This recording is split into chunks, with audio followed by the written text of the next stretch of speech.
You've made it back to Crossroad Coaching in the back booth of the Crossroad Diner, the place your spirit goes when it might be time to change direction.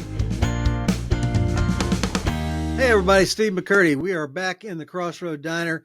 And John, are we in our special spot, right? Yes, we are. We got the corner booth that we reserve each and every Monday for our coaching sessions. Yeah, the reason we do this, and one of the things that we're going to do today, we're going to start with, is that the notion of being in the Crossroad Diner is that you're at a place in life where something isn't fitting. You're not necessarily sure what you need to do differently, but you know that this isn't it, or that there's something wrong. And so our goal is to help you go back to the fundamentals, the reason, your basic why. And we were giggling because we started a minute ago and I couldn't remember a name, but John Wooden was a great coach. And on day one, when he had all these wonderful athletes that had been recruited come in, the first thing he would teach them to do is how to tie their shoelaces. The idea was that feet are an important part of the choices that'll be available to you. And if you have your socks on, you've got the shoe on right, and you got it tied right, you don't have to think about that. It's going to support you. It's going to take care of you. So that's a little bit of what we're doing here. So let's talk about, for the next several sessions, we're going to walk through the fundamentals again of MVP, John's MVP. Outline that for us, John. Yeah, it's a little coaching process that I use, and it's a very simple acronym for mission. The M is mission, knowing the reason you exist, your purpose, your why, your mission statement. Vision, so that's a vision for what living on mission successfully looks like. And then a plan of action, which is where the rubber meets the road. Like, what does it take to get where we want to go? And let's map out that plan and be held accountable to it, set goals and dates and deadlines towards it. So your MVP, and that's how you live an MVP life, is have a clear mission, vision changes, plan of action changes, how to get there. But a mission stays consistent, which is what we're going to talk about today, because the key thing that happens in the diner each and every week, each and every day, is that we help people navigate change. Very difficult to navigate change. What was it? Maybe it was Alice in Wonderland, that if you don't know or care where you're going, any direction will work kind of thing.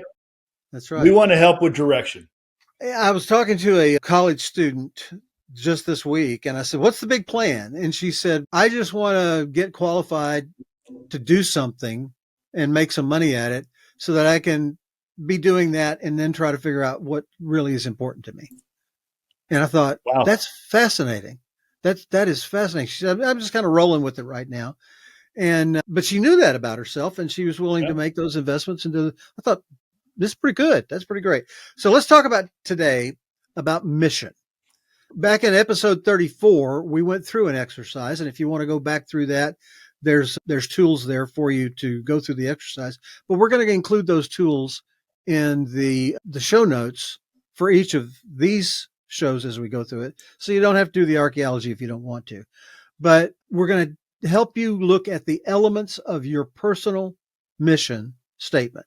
Now, mine is that I exist to aid people, to equip them in navigating change, finding who it is that they are and being that through all of the ups and downs and redirects in their life. John has one that's much more elegant and simple, and he's been doing it longer. Lay it on us. I don't know about that, but I do know this, that I believe with all my heart that I exist. My mission is to passionately inspire others to more of what they were created for. So the fact that there are nearly 8 billion people on this planet, but there's only one you. There's only one me. And I believe that is because each of us has a very specific purpose, a mission, and helping people identify, define that mission provides them with a filter then to make decisions with. I would argue that your college friend, if she worked with us in coaching and we helped her define her mission statement, it would help her immensely in the decisions she's making as she looks for what she wants to do in life. Because the reality is the doing is really more the vision. The being is what we're here for. God made us human beings, I believe, in my worldview, that we are beings, not doers. While the doing takes place, we exist for a reason, and that is I say, why we be, right? Why do you be? Yeah, so that's where we're starting. The starting point is getting clarity of why I exist. And we come back to it so often because it's the foundation on which everything is built. Is what you do is important, but who you are doing it is critical. And we go through these changes. In that same discussion, we were talking about the fact that there are majors and things that you can get degrees in that people wouldn't have even recognized as recently as 10 years ago. So when John and I were coming up, the question, what do you want to be when you grow up, had a much smaller set of answers. And they were who we were going to be. We were going to be a fireman. We were going to be a doctor. We were going to be a lawyer. We were going to be a banker. We were going to be a thing. Now, the group, you who are coming up now and where you are now, like John and I, it's going to change. We're going to be a different thing or execute that in a different way. Before COVID, we never thought about the fact that we could have a career constantly, not out of some office that somebody else built. So to get to this mission thing, John has a practice where you look at value words and you go through there and they're all virtuous. The question I said to him when he put me through it was, why would you not want to be all these things? And your answer was, You do. It's not a matter of not desiring or not having multiple values in your life. The idea is that one of those values is going to resonate. One of those is going to rise to the top for you. And I'll give you a great example, and you can use yourself as an example too. But I just went through this process with another coaching client, and he landed on freedom as his core value. And as we worked through that, he actually wrestled with it. He goes, it just sounds too big and too much, like I'm trying to revolutionize America or whatever. And I said, well, aren't you? And he said, he stopped and thought about it. He goes, I truly believe that freedom is exactly helping people experience freedom is exactly why I exist. I said, okay, that's not too big. And in fact, it may be so big that you get to grow into it. So maybe it is that big, but it is who you are. And he started mentioning, it doesn't matter if it's financially, it doesn't matter if it's career, it doesn't matter if it's personal. He's very physically fit. He's a former Olympian level weightlifter. Wow. And so he has a lot of experience in the physical world. And so he wants to and already is helping people experience freedom in all different areas of their life. So that value for him is where he landed. However, he looked at honesty as a big part of it. But you're always going to have more than one that you really love, that really feels like you. What I encourage you to do is to get to one, because there's one that is going to mean more to you. And you'll be able to look to your past life and who you want to be. And it's going to be the one that stands out the most. What was yours, Steve? What did you end up with? At the time, it was authenticity and being who it is that you are without apology, and getting to know who it is that you are without apology, because we're torn by and attracted by different things, and everything that attracts our attention is a little bit of a pointer to that base value, that core value. And the 3 steps that John went through, run through it's the first is the value word and then the verb. So the first thing is identifying your core value, and we just explained that. The next step is to identify 3 verbs. And if you think about it, a value with no action is empty. Okay. Yeah. It's why while we villainize them, we also really respect those that go into public service, because they have put their values into action. They've actually put themselves in a place where they are villainized and made fun of and everything else. But they have taken their value and they put action behind it and ran for office or went into military service or whatever it is. They put action behind their value. The idea is to identify 3 verbs that, again, resonate with you, that speak to what you want to experience in the world or what you want to do with the verb you have. And so It's a challenging process. There's a lot of verbs in this world. And so narrowing it down to just 3 can be the longest part of this process. At the same time, some people come to it really quickly. So that's the next thing, is how do we act on our value? And that is, again, for you, I believe equip, for instance, was one of your key Right. verbs that you've got a little bit of a teaching and obviously a coaching piece to your life that you can't get away from. If you spend any No. time with Steve McCurdy, you're going to know that teaching, coaching, equipping is part of who he is. It just comes out. When people struggle with this kind of stuff, I'll ask the question, what can you just not help but do? And they're like, what? I'm like, what is it that when you get up in the morning, you just can't help but do? And that is exactly what will help you come to identify not only your core value, but also the verbs. So let's take your statement and let's identify those 2 pieces. Yeah. Spoiler alert. There is a third piece to this Right. activity. Right. Okay. If you take my mission statement, it doesn't fit the formula. And it's something we talked about a lot, the episodes back in 34 and on where we talked about this. Yeah, 34, 36, and 38 are going to walk you through this in detail. So as you go through and you get to the third part of this is putting it all together. Right. And in a statement and confirming that it is true to you, that you can, for instance, verb your value.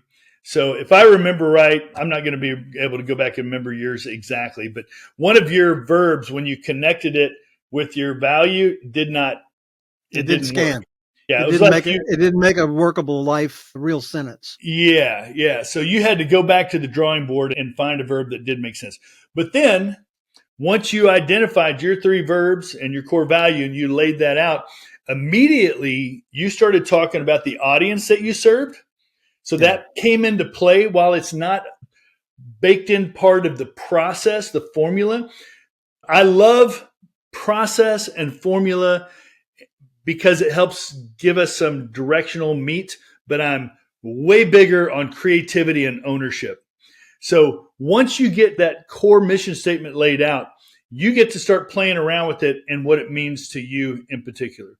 So for me, I got to the point where I don't even remember what my formulaic statement was, but I got to the point after wrestling with it for weeks that I exist to inspire others to more of what they were created for. That more is really my core value, that no matter where you are, there's always a little bit more. And it's not trinkets and trash and cars and houses and money.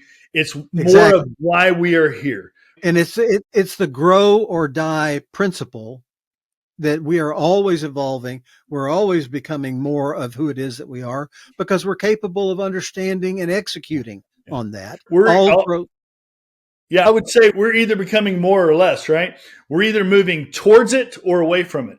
I call it the center of your more. So it's when everybody on here probably can remember something that they were doing, a moment in time that when they walked away from that moment, they were like, whew, man, it wasn't easy. It might have been, in fact, it may have been tremendously difficult and uncomfortable. But when it was done, you were like, that was right.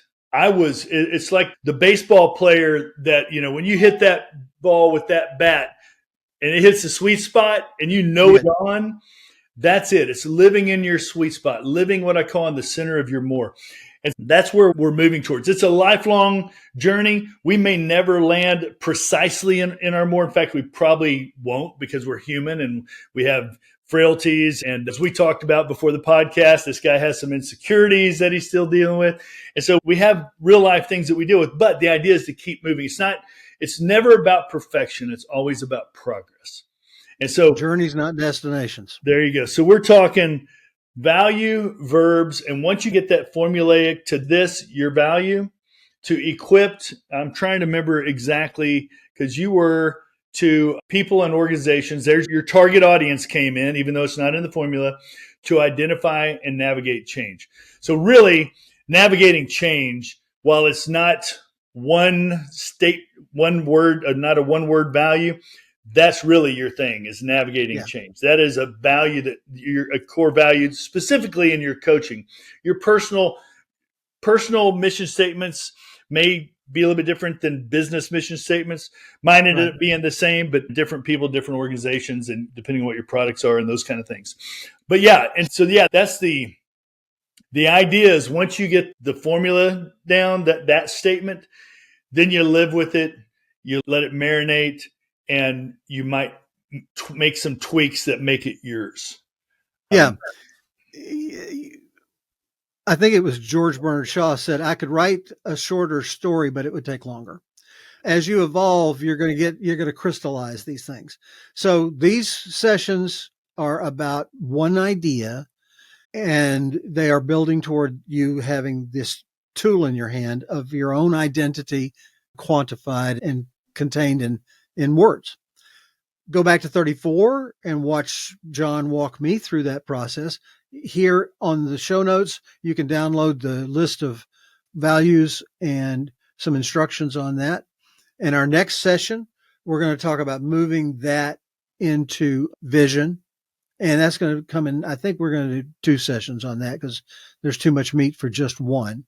But for now, find your value. Find that one thing, that one word that identifies what you believe is the most important thing.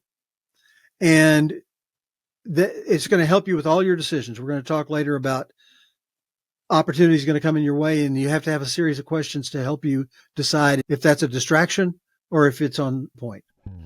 From the back booth and the Crossroad Diner, the coaching corner, for my friend John Burnett, I'm Steve McCurdy. We'll see you next time at the Crossroad Diner. Take care.